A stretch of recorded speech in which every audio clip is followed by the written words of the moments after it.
सोने से पहले स्वास्थी वास वृक्ष के नीचे बैठा उन महीनों की याद करने लगा जब पहली बार उसकी बुद्ध से भेंट हुई थी।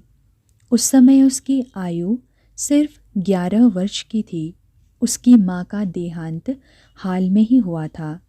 3 सगे भाई बहनों को पालने का भार उसके कंधों पर आ पड़ा था। उसकी सबसे छोटी बहन तो शिशु ही थी, जिसके पीने के लिए दूध भी नहीं था। सौभाग्य से गांव के रामभूल नामक व्यक्ति ने स्वास्थी को अपने 4 बड़े भैंसों और एक भैंस की देखभाल के लिए रख लिया था। चराते समय वह भैंस को दूह लिया करता था और इस प्रकार वह अपनी छोटी बहन को दूध पिला पाता था।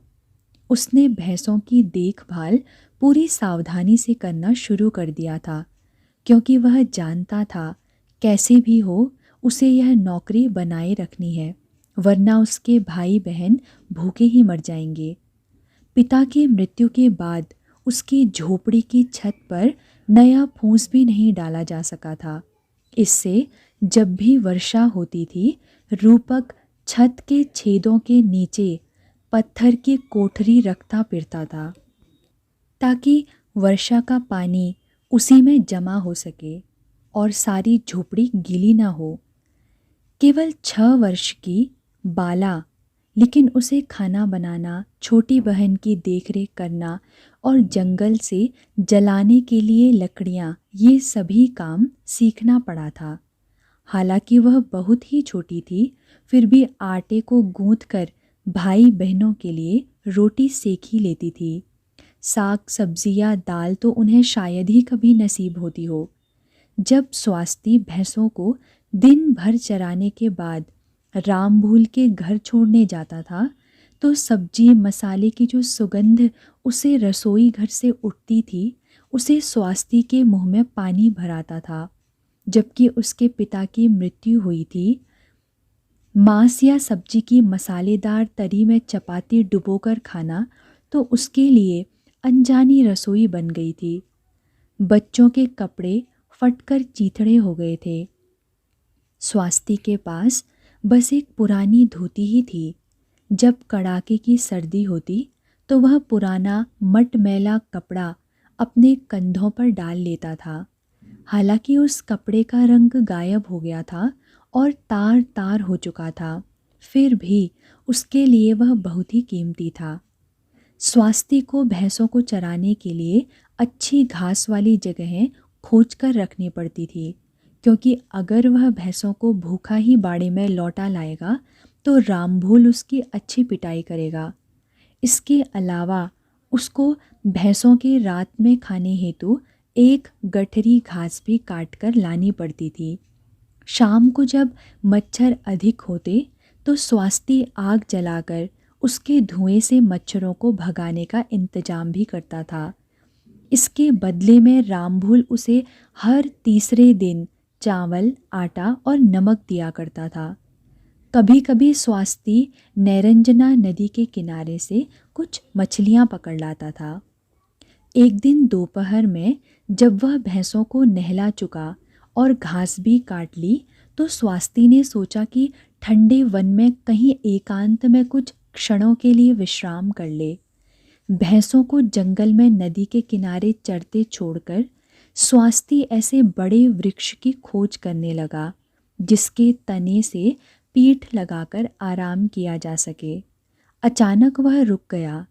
उससे 20 फुट की दूरी पर पीपल के वृक्ष के नीचे एक व्यक्ति चुपचाप बैठा था। स्वास्थी ने उसकी ओर आश्चर्य से देखा। उसने आज तक किसी को इतने सीधे तने हुए ढंग से बैठे हुए नहीं देखा था। उसकी पीठ सीधी थी और उसने पांव जंघाओं पर रखे हुए थे। वह एकदम स्थिर एवं संयत भाव से बैठा था। उसकी आंखें अधखुली लग रही थी और उसके हाथ गोदी में सहजता से एक दूसरे के ऊपर रखे हुए थे। वह ईंटिया रंग का वस्त्र इस प्रकार धारण किए हुए था कि उसका एक कंधा खुला हुआ था। उसके शरीर की का साथ गंभीर और गरिमामय ओज सब ओर फैल रहा था। केवल उसकी ओर एक बार देख लेने से उसे आश्चर्यजनक ताजगी महसूस हुई। उसका हृदय धड़कने लगा। वह समझ ही नहीं पा रहा था कि जिस व्यक्ति से वह मिला तक नहीं है, उसके लिए मन में यह विशिष्ट भाव क्यों जाग रहा है। फिर भी वह उसके प्रति आदर भाव से भरा बड़ी देर तक अविचल खड़ा देखता रहा। तब उस व्यक्ति ने आंखें खोली। पहले उसने स्वास्ति को नहीं देखा, क्योंकि उसने अपना पद्मासन खोलकर धीरे धीरे अपनी टांगें अलग की और टखनों और तलवों को मलने लगा। धीरे से वह खड़ा हुआ और चलने लगा। वह विपरीत दिशा में चल रहा था, इसीलिए उसने तब तक भी स्वास्ति को देखा नहीं। किसी प्रकार की आहट किए बिना स्वास्ति उसे वन भूमि पर धीरे धीरे ध्यानपूर्वक कदम रखकर चलते देखता रहा। 7-8 पग चलकर व्यक्ति पीछे की ओर मुड़ा और तभी स्वास्ति पर उसकी दृष्टि पड़ी। वह बालक की ओर देखकर मुस्कुराया।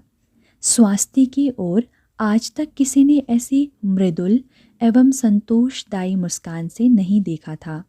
किसी अज्ञात शक्ति से खींचा स्वास्ति उसकी तरफ दौड़ पड़ा, लेकिन जब वह उससे कुछ ही फुट की दूरी पर था तो अकस्मात रुक गया।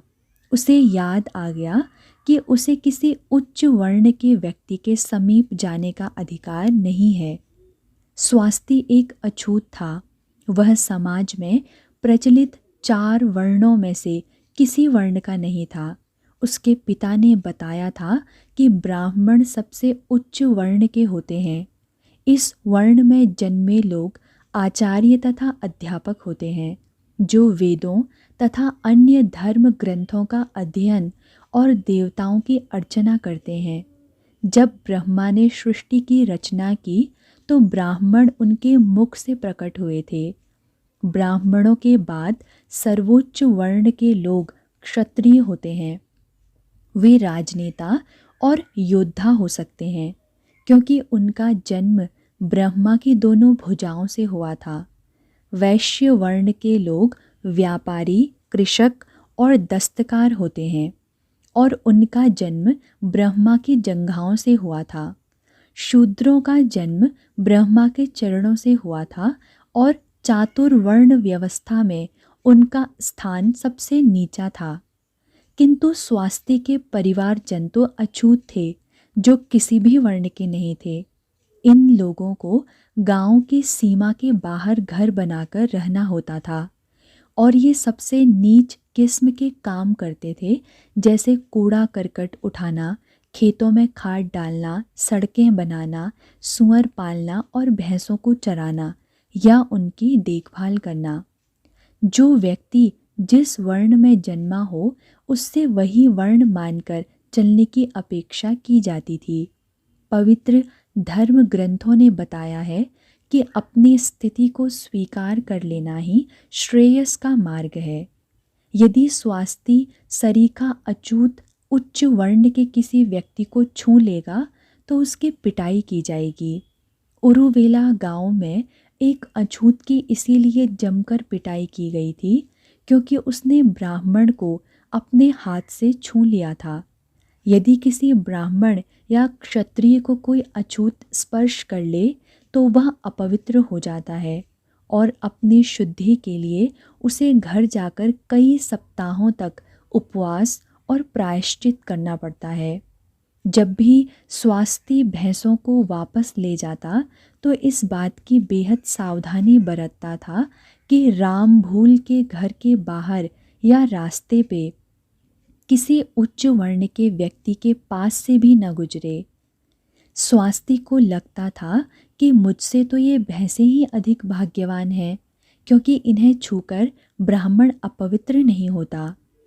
भले ही अछूत का कोई दोष न हो, फिर भी यदि उच्च वर्ण का कोई व्यक्ति अकस्मात उससे छू जाता तो अछूत की ही बेरहमी से पिटाई होती थी।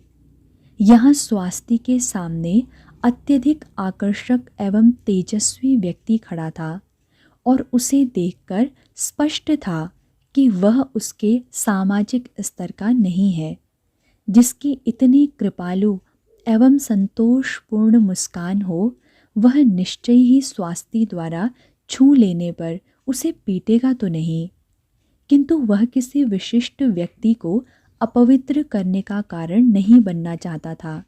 इसीलिए वह उस समय ठिठक गया जब उस व्यक्ति से कुछ ही कदम दूर था। स्वास्ति की हिचकिचाहट देखकर वह व्यक्ति स्वयं ही आगे बढ़ाया।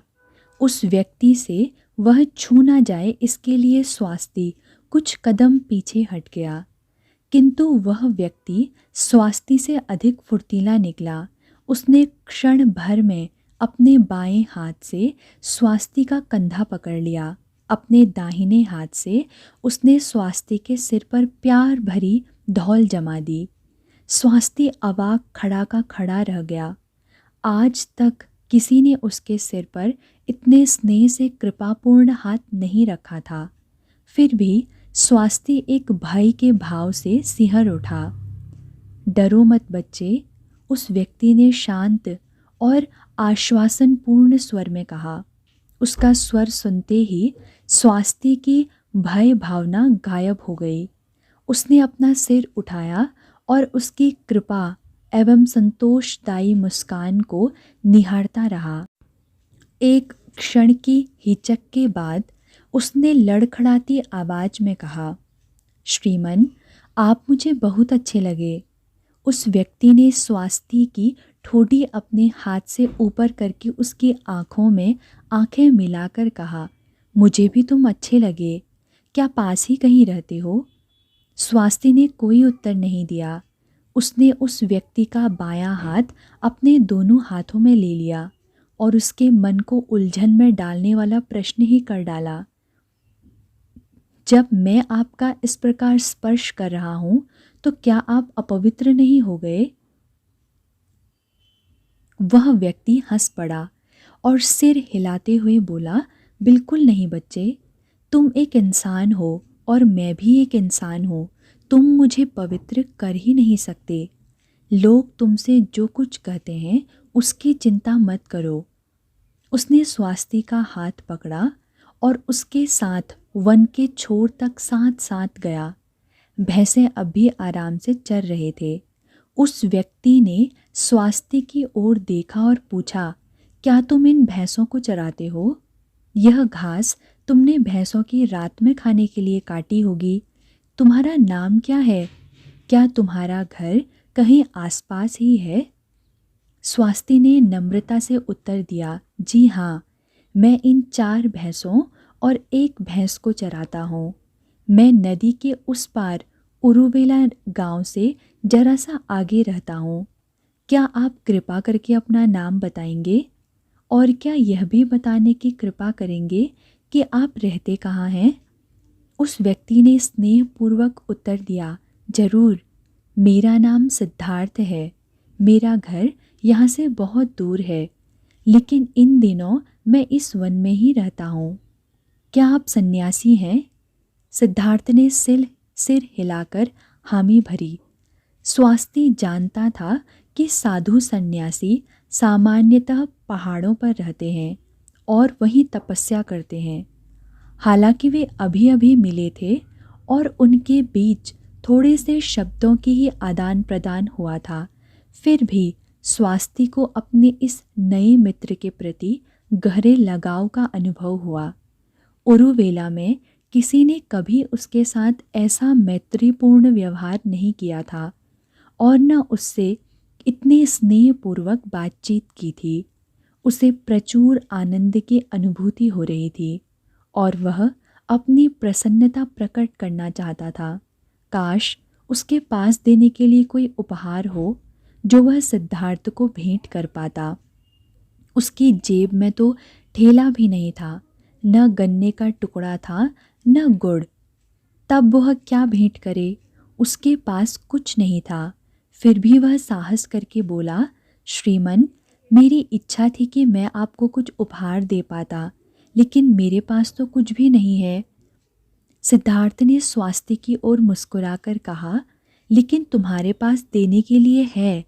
तुम्हारे पास वह है जो मुझे बहुत अच्छा लगेगा। मेरे पास है। सिद्धार्थ ने कुश घास के ढेर की ओर संकेत किया। भैंसों के लिए तुमने जो घास काटी है वह नरम है और महकती है। अगर तुम इसमें से कुछ घास दे सको तो मैं वृक्ष के नीचे ध्यान करने के लिए बैठने का आसन बना लूँगा। इससे मुझे बहुत प्रसन्नता होगी। स्वास्ति की आंखें चमक उठी। वह घास के ढेर की ओर लपका और उसकी पतली बाहों में जितनी घास आ सकी उतनी सिद्धार्थ को समर्पित कर दी। मैं यह घास नदी के किनारे से काटता हूँ। कृपया इसे स्वीकार करें। मैं भैंसों के लिए और घास आसानी से काट लूँगा। सिद्धार्थ ने अपने दोनों हाथ पसार कर कुछ घास का उपहार स्वीकार कर लिया। उन्होंने कहा, तुम बहुत ही दया भाव वाले बच्चे हो। धन्यवाद। जाओ अपनी भैंसों के लिए देर होने से पहले ही कुछ और घास काट लो। अगर मौका मिले तो कल दोपहर को जंगल में आकर मुझसे मिल जाना। किशोर स्वास्ति ने उनको विदा करते हुए सिर झुकाकर अभिवादन किया और तब तक खड़ा खड़ा देखता रहा जब तक कि सिद्धार्थ जंगल में जाते हुए दिखते रहे। उसके बाद उसने हंसिया उठाया और नदी किनारे की ओर चल दिया। उसका हृदय बेहद उमंग भरा था। स्वास्ति निरंजना नदी के उथले पानी वाले मार्ग से भैंसों को हाँकता हुआ वापस रामभूल के घर की ओर ले चला। भैंसें मीठी नरम घास चरना छोड़कर जाने को तैयार ही नहीं थे, इसीलिए स्वास्ति को उन्हें धकेल कर ले जाना पड़ा। उसके कंधे पर रखा घास गट्ठर भी भारी नहीं था और स्वास्ति भैंसों के साथ साथ नदी पार कर आया था। अगले दिन सवेरे ही स्वास्ति भैंसों को चराने के लिए गया। दोपहर तक उसने 2 डलिया घास भी काट ली थी। स्वास्ति चाहता था कि भैंसें जंगल से लगी नदी के इस पार ही चरते रहें। इस प्रकार जब वह घास काट लेगा तो वह थोड़ी देर आराम कर लेगा और भैंसों द्वारा धान के खेतों में घुसकर नुकसान करने की चिंता नहीं करनी पड़ेगी। उसके पास हंसिया ही था जिससे वह अपनी रोज़ी कमाता था।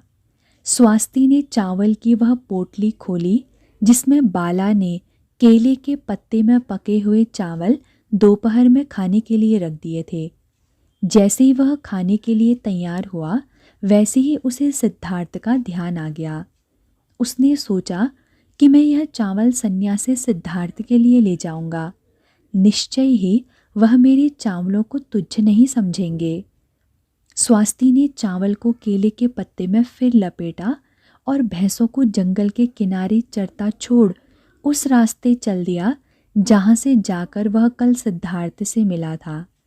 दूर से ही उसने देखा कि उसका नया मित्र उस पीपल वृक्ष के नीचे बैठा है, लेकिन सिद्धार्थ अकेले नहीं थे। उनके सामने स्वास्ति की ही आयु की एक लड़की बढ़िया सफ़ेद साड़ी पहने बैठी थी। उनके सामने भोजन रखा हुआ था। इसे देखकर स्वास्ति अचानक ठहर गया, लेकिन सिद्धार्थ ने उसे देख लिया था और उसे स्वास्ति कहकर आवाज़ दी और उसे भी अपने पास ही आकर बैठने का संकेत किया। सफ़ेद साड़ी वाली लड़की ने उसकी ओर देखा। स्वास्ति पहचान गया कि गांव के रास्ते पर गुजरते समय उसने उसे देखा है। स्वास्ति के आने पर वह अपनी बाईं ओर थोड़ी सरक गई ताकि स्वास्ति के लिए जगह हो जाए। सिद्धार्थ ने उसे बैठने का संकेत किया। सिद्धार्थ के सामने केले का पत्ता बिछा हुआ था जिस पर मुट्ठी भर चावल और थोड़ा सा तेल चूर्ण युक्त नमक रखा था। सिद्धार्थ ने चावल को 2 भागों में बांट कर रखा हुआ था। बच्चे, क्या तुमने खाना खा लिया? नहीं श्रीमन, अभी नहीं खाया। तब ठीक है, हमें यही भोजन मिल बांट कर खाना है। सिद्धार्थ ने आधा चावल स्वास्ति को दिया। स्वास्ति ने धन्यवाद में हाथ जोड़े किंतु चावल लेना स्वीकार नहीं किया। उसने अपने चावल की छोटी सी पोटली निकालते हुए कहा कि मैं भी थोड़ा सा खाना लाया हूँ। उसने अपना केले का पत्ता खोला जिसमें भूरे रंग के मोटे चावल थे। सिद्धार्थ की पत्तल पर नरम सफ़ेद चावल थे। उसके चावलों में नमक भी नहीं था। सिद्धार्थ दोनों बच्चों को देखकर मुस्कुराए और कहा कि क्यों ना हम सभी भोजन मिलाकर आपस में बांटकर खाएं। उन्होंने आधा सफ़ेद चावल तेल चूर्ण युक्त नमक से लगाकर स्वास्थी को दे दिया। फिर उन्होंने स्वास्थी के चावलों के गोले के 2 हिस्से किए और उसे खुशी खुशी खाने लगे। स्वास्थी को अजीब सा लग रहा था, लेकिन सिद्धार्थ की स्वाभाविकता देखकर उसने भी खाना शुरू कर दिया। आपका चावल बहुत ही स्वादिष्ट था। इसे सुजाता लाई थी, सिद्धार्थ ने कहा। तो इस लड़की का नाम सुजाता है, स्वास्थी ने सोचा। वह उम्र में स्वास्थी से 1-2 साल बड़ी लग रही थी। उसकी बड़ी बड़ी काली काली आंखों में खूब चमक थी। स्वास्थी ने बीच में खाना रोककर कहा, मैंने पहले भी तुम्हें गांव के रास्ते पर देखा था, किंतु यह नहीं जानता था कि तुम्हारा नाम सुजाता है। हाँ, मैं सुजाता हूँ और उरुबेला गांव के प्रधान की बेटी हूँ। तुम्हारा नाम स्वास्थी ही है ना? गुरु सिद्धार्थ मुझे अभी अभी तुम्हारे विषय में ही बता रहे थे। फिर कोमलता पूर्वक कहा कि सन्यासी को श्रीमन कहने की अपेक्षा गुरुदेव कहना अधिक ठीक होगा। स्वास्थी ने स्वीकृति में सिर हिला दिया। सिद्धार्थ मुस्कुराए। तब ठीक है, मुझे तुम दोनों को परस्पर परिचित कराने की ज़रूरत ही नहीं रही। बच्चों, तुम जानते हो कि मैं भोजन करते समय मौन क्यों रहता हूँ? यह चावल और तेल चूर्ण युक्त नमक बहुत ही मूल्यवान है। मैं इन्हें चुपचाप खाना पसंद करता हूँ ताकि मैं इनका पूरा स्वाद आत्मसात कर सकूँ। सुजाता, क्या कभी तुमने ये भूरे मोटे चावल खाए हैं?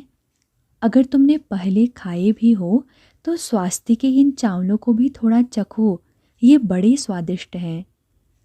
अब हम एक साथ मिलकर मौन साधे भोजन करेंगे। जब हम भोजन समाप्त कर लेंगे तो मैं तुमको एक कहानी सुनाऊंगा। सिद्धार्थ ने भूरे चावलों का एक भाग तोड़ा और सुजाता को दे दिया। उसमें दोनों हाथ फैलाकर चावल सादर स्वीकार कर लिए। तीनों ने जंगल में व्याप्त शांति के बीच चुपचाप भोजन किया। भोजन समाप्त हो जाने के बाद सुजाता ने केले के पत्ते उठा लिए। सुजाता ने अपने साथ लाए और पास रखे ताजे पानी का जग उठाया और एकमात्र प्याले में पानी डाला। उसने वह प्याला उठाकर सिद्धार्थ को दिया। उन्होंने वह प्याला अपने दोनों हाथों में लेकर स्वास्थी को दिया। वह अचकचा गया और घबराहट में बोला, श्रीमन, मेरा मतलब गुरुदेव, कृपया आप पहले जल ग्रहण कीजिए। सिद्धार्थ ने कोमल वाणी में कहा, मेरे बच्चे, पहले तुम पानी पियो।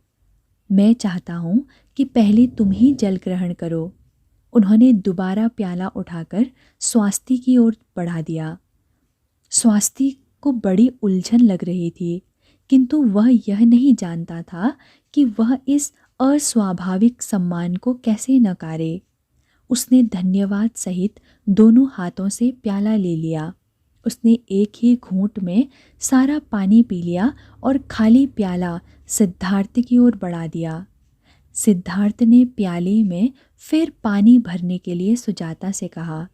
प्याला भर जाने पर उन्होंने उसे उठाकर अपने होठों से लगा लिया और धीरे धीरे प्रेम पूर्वक आनंद ले लेकर पानी पीने लगे। जल के इस आदान प्रदान में सुजाता की आंखें सिद्धार्थ और स्वास्थी पर से हटी नहीं। सिद्धार्थ ने पानी पी लेने के बाद प्याले में तीसरी बार पानी भरने को कहा। अब की बार उन्होंने प्याला सुजाता की ओर बढ़ाया। उसने जग नीचे रख दिया और दोनों हाथों से पानी का प्याला ले लिया और धीरे धीरे छोटे घूंटों से सिद्धार्थ की ही तरह पानी पिया।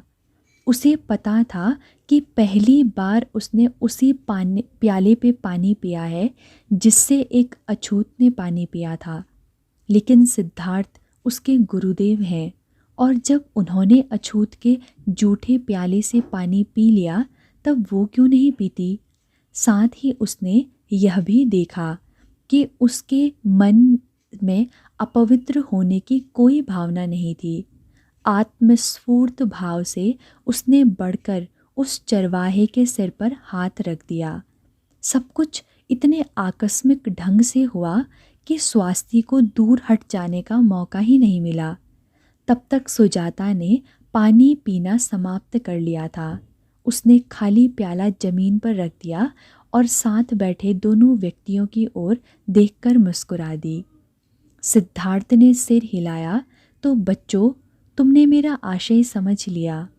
व्यक्ति जन्म से किसी जाति का नहीं होता। हर व्यक्ति के आंसू खारे होते हैं और हर एक का रक्त का रंग लाल। लोगों को जाति भेद के आधार पर बांटना, उनको विभाजित रखना तथा ऊंच नीच का भेदभाव करना गलत है। अपनी साधना के दौरान यह बात मुझे स्पष्ट रूप से समझ में आ गई है। सुजाता गंभीर हो गई और उसने कहा, हम आपके शिष्य हैं और हम आपके उपदेशों पर विश्वास करते हैं, लेकिन संसार में आप जैसा एक भी व्यक्ति दिखाई नहीं देता। अन्य प्रत्येक व्यक्ति यह मानते हैं कि क्षुद्रों और अछूतों का जन्म ब्रह्मा के पैरों से हुआ है। वेद शास्त्रों में भी यही कहा गया है। कोई उनके मत से भिन्न सोचने की हिम्मत भी नहीं कर सकता। हाँ, यह बात मैं जानता हूँ, किंतु सत्य तो सत्य है, चाहे कोई उस पर विश्वास करे या न करे। भले ही लाखों करोड़ों लोग किसी भी झूठ पर विश्वास करें, किंतु झूठ झूठ ही रहेगा। सत्य पथ पर चलकर जीवन निर्वाह करने के लिए बहुत अधिक साहस की आवश्यकता होती है। इस सिलसिले में मैं अपने बचपन की एक घटना तुम लोगों को सुनाता हूँ।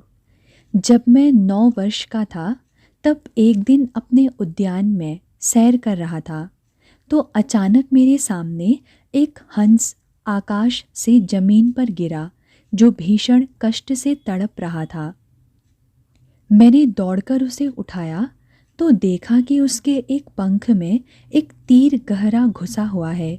जहाँ तीर लगा था उस जगह को कसकर पकड़कर मैंने जोर लगाकर तीर खींचा और बाहर निकाला। हंस दर्द से फड़फड़ा उठा। उसके घाव से रक्त की धारा बहने लगी। मैंने घाव पर उंगली रखकर दवा दी जिससे खून अधिक न निकला। मैं हंस को महल में ले गया और राजकुमारी सुंदरी की ओर देखा। वह मेरा आशय समझ थोड़ी सी औषधीय पत्तियां तोड़ लाई और उसकी पुलटिस बनाकर हंस के घाव पर बांध दी। हंस कांप रहा था। मैंने अपनी जैकेट उतारी और उसके चारों ओर लपेट दी। उसके बाद मैंने हंस को राजकीय अंगीठी के पास बिठा दिया। सिद्धार्थ ने थोड़ा रुककर स्वास्थ्य की ओर देखा।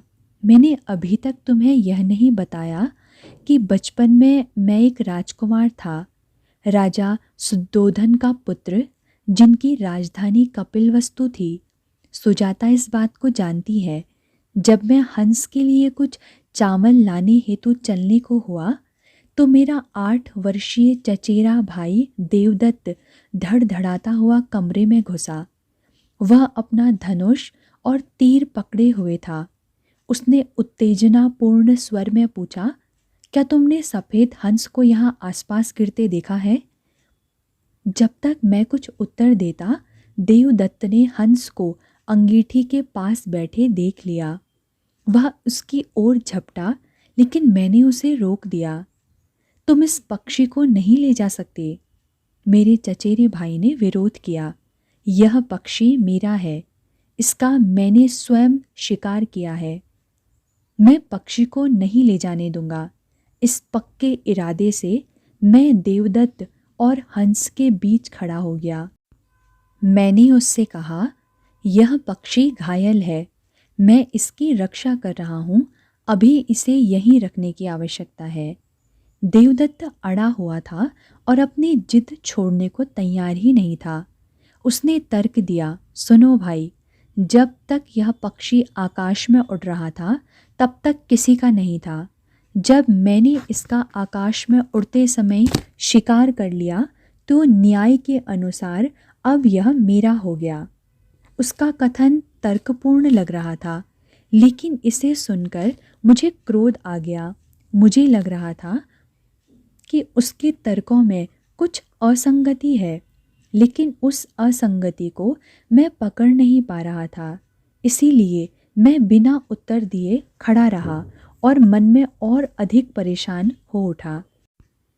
मुझे इतना गुस्सा आ रहा था कि मैं देवदत्त को थप्पड़ जड़ दूं, लेकिन मैंने उसे पता नहीं क्यों थप्पड़ नहीं मारा। मुझे फिर उसका उत्तर देने का आधार मिल गया।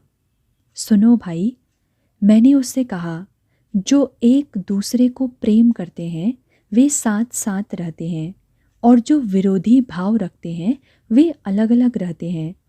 तुमने हंस को मारने की चेष्टा की तो तुम दोनों एक दूसरे के शत्रु हुए।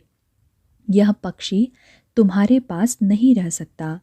मैंने इसे बचाया है, इसके घाव पर पट्टी बांधी है, इसे शीत से बचाकर गर्मी पहुंचाई है, और जब तुम आए थे तो मैं इसके लिए खाना लेने जा रहा था।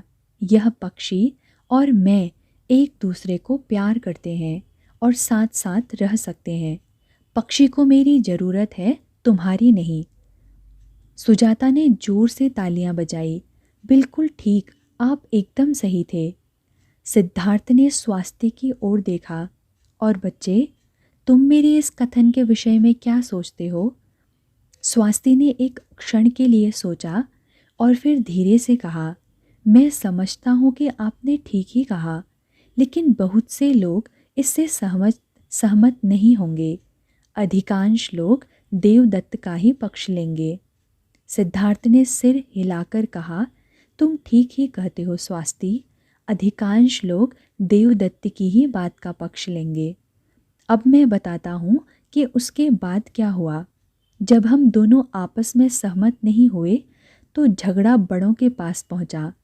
उस दिन महल में दरबार लगा हुआ था, इसलिए हम न्यायालय कक्ष में जा पहुँचे जहाँ सब विशिष्ट लोग मौजूद थे।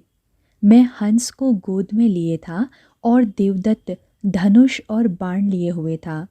हमने अपनी समस्या मंत्री परिषद के समक्ष रखी और उनका निर्णय जानना चाहा।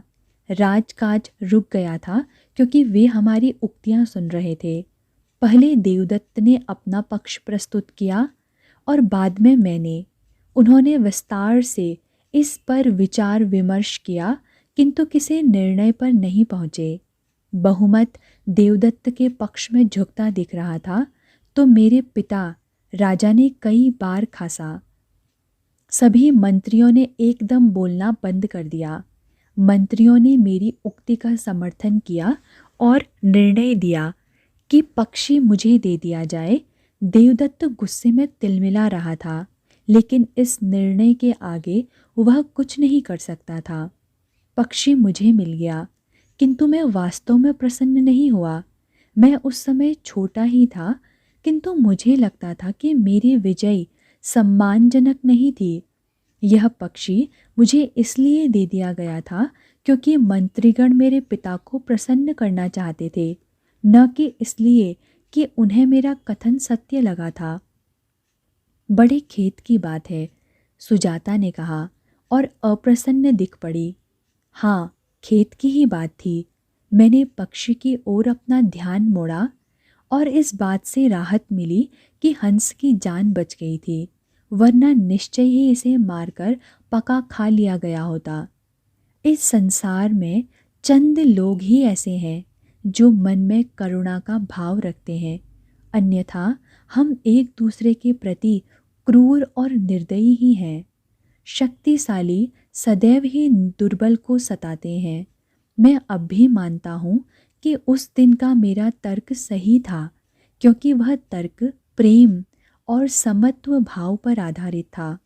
प्रेम और समझदारी से समस्त प्राणियों के कष्ट दूर हो सकते हैं।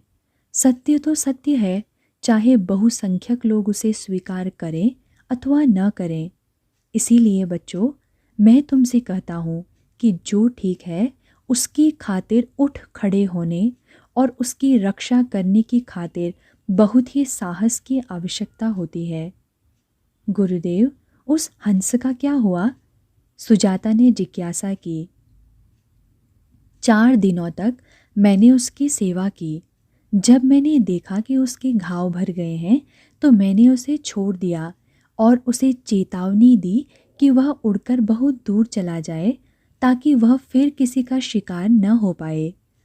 सिद्धार्थ ने दोनों बच्चों की ओर देखा। उनके चेहरे शांत और गंभीर थे। सुजाता, अब तुम घर जाओ। तुम्हें समय रहते घर लौट जाना चाहिए, वरना तुम्हारी माँ चिंता करने लगेगी।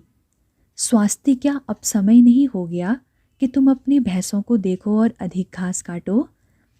कल तुम जो कुशा घास मुझे दे गए थे, उससे ध्यान करने के लिए बढ़िया आसन बन गया था। कल रात और आज सवेरे मैं उस पर बैठा था और मेरा ध्यान बहुत ही शांतिपूर्ण रहा।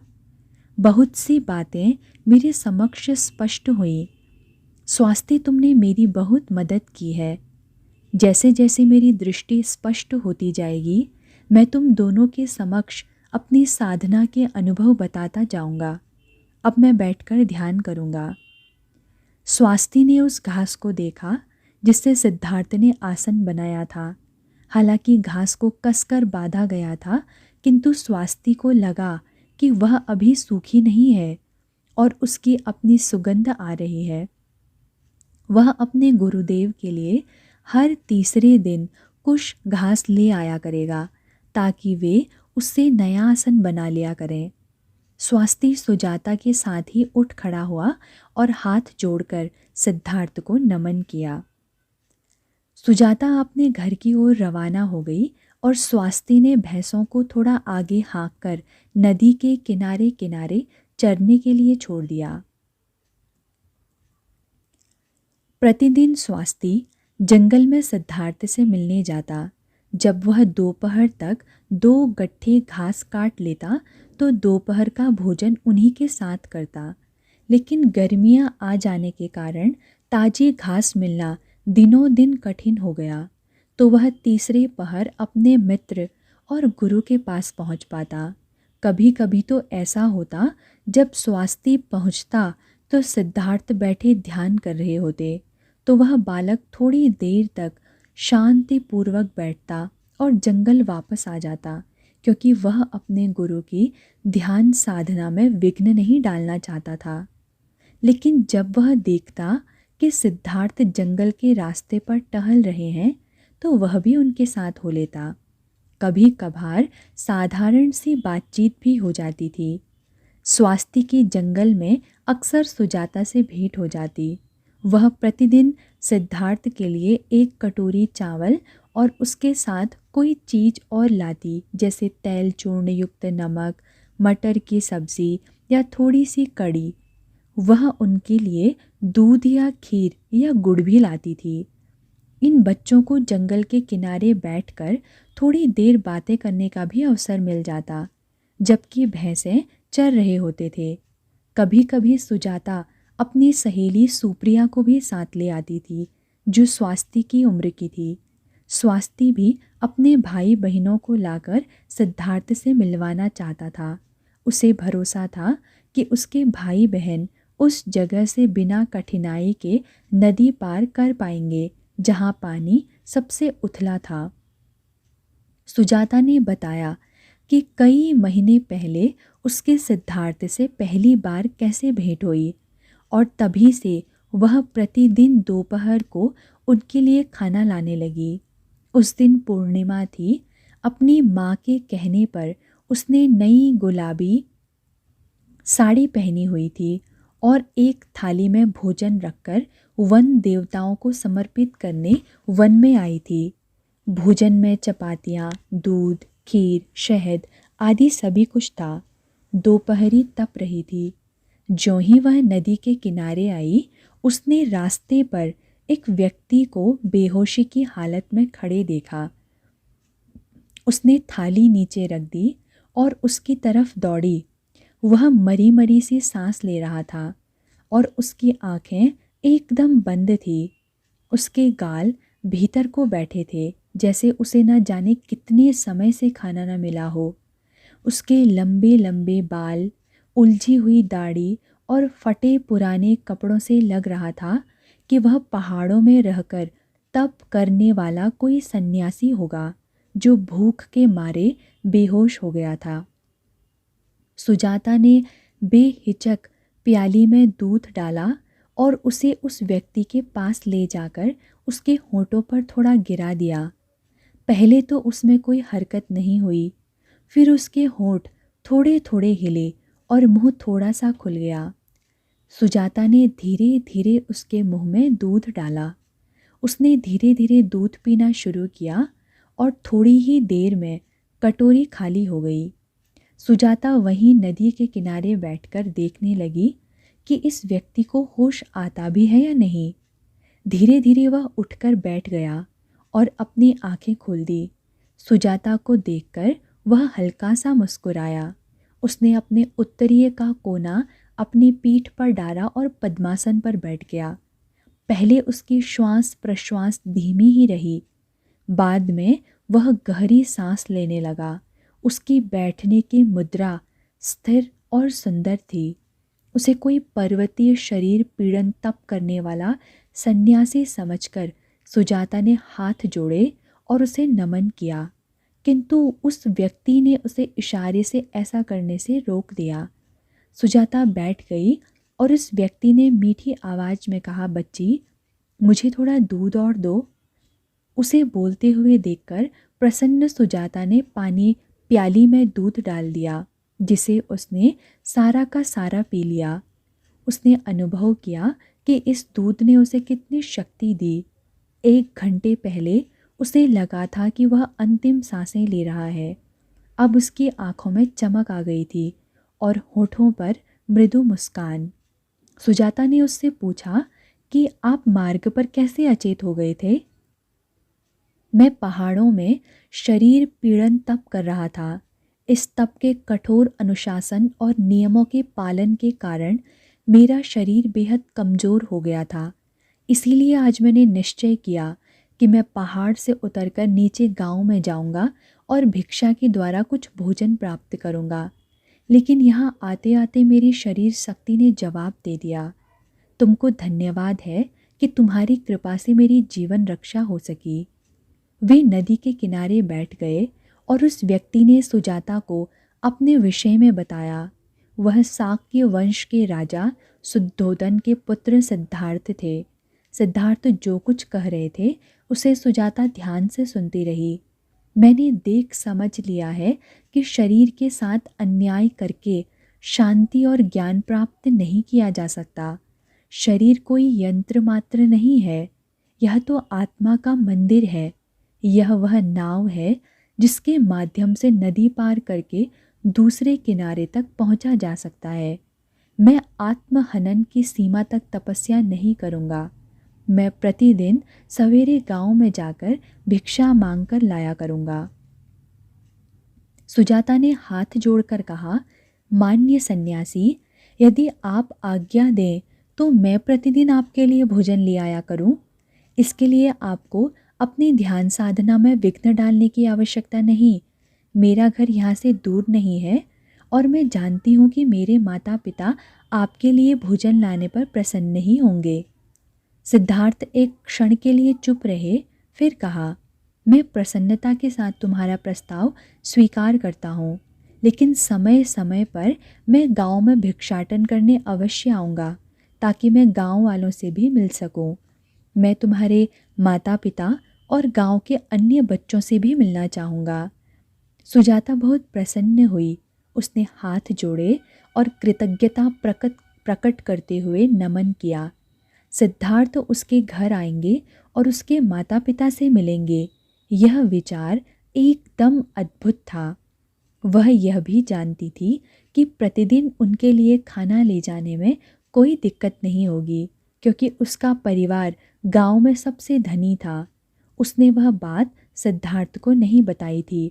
वह केवल इतना ही समझ सकी थी कि वह सन्यासी असाधारण है और इनको भोजन कराना दर्जनों वन देवताओं को अन्न अर्पण करने से भी अधिक लाभप्रद है।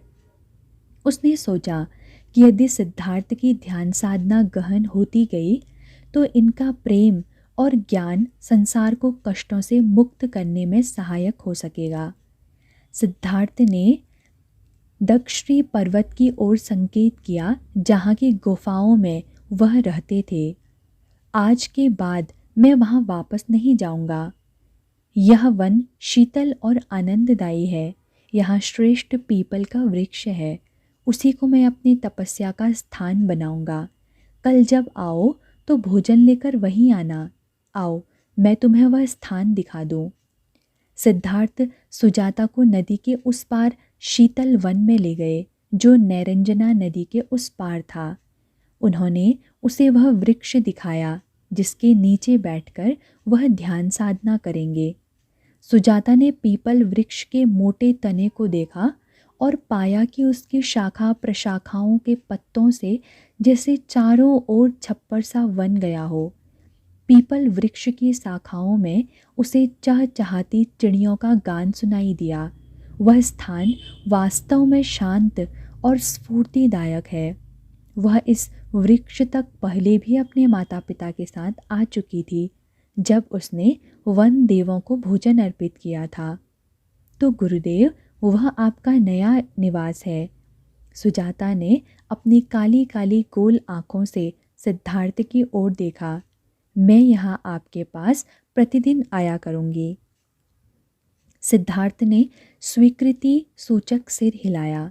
वह सुजाता को जंगल के बाहर तक छोड़ने आए और नदी के किनारे आकर उनको विदा किया। इसके बाद वह अकेले पीपल के वृक्ष की ओर वापस आ गए। उस दिन के बाद सुजाता सूरज के चढ़ने पर सन्यासी के लिए रोज चावल अथवा चपातियाँ लेकर आती थी। कभी कभी वह उनके लिए दूध और खीर भी ले आती। कभी कभार सिद्धार्थ अपना भिक्षा पात्र लेकर गांव में भिक्षा मांगने भी जाते।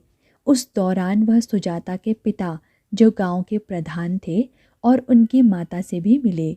सुजाता ने उनको गांव के बच्चों से मिलवाया और नाई के पास भी ले गई, ताकि अपने सिर के बाल और दाढ़ी मुड़वा सके।